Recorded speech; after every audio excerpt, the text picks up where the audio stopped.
of time, like 15 minutes, right? So if you have to do the SQL injection, you bring up the UI, and once you get in the user interface, you have to evaluate what you have and then try the SQL injection. So yeah, lots of very cool stuff. We also have another very nice, this is free, and you can try it anytime you want. In fact, if you want, you can open up a tab and go on over to HTTP, not HTTPS, www.certifiedethicalhacker, certified hacker, not ethical, certifiedhacker.com. And inside this site, there are multiple websites, and they are there for hacking.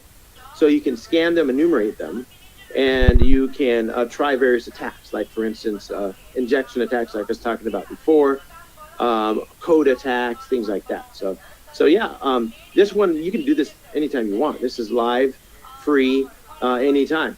So what happens is once you get through all that, it's time to get certified, become a certified ethical hacker. And so there is a 312-50 exam that has 125 questions.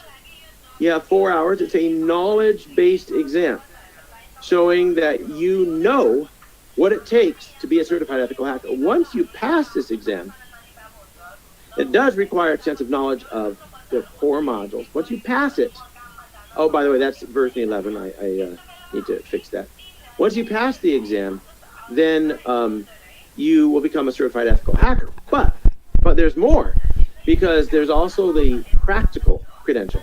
It's a 6-hour exam. What I recommend when you take it is take it like in the early hours of the morning. That way you can get out with still some day left.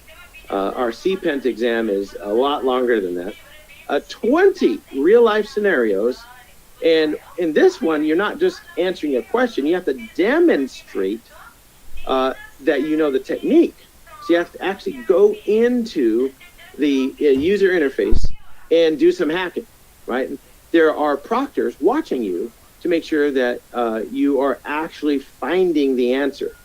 So check this out. Here's a question that's sort of typical of the practical credential.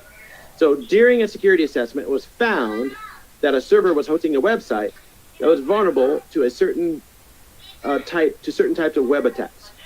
Further investigation revealed that the underlying database management system of the site was MySQL.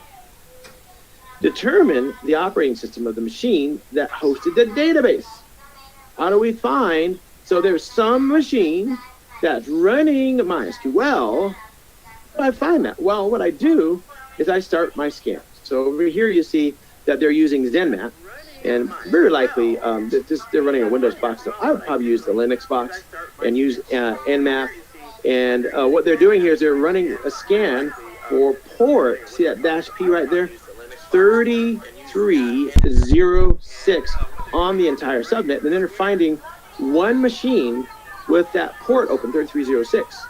And then what we do from there is we do a further scan on that machine, maybe with a -A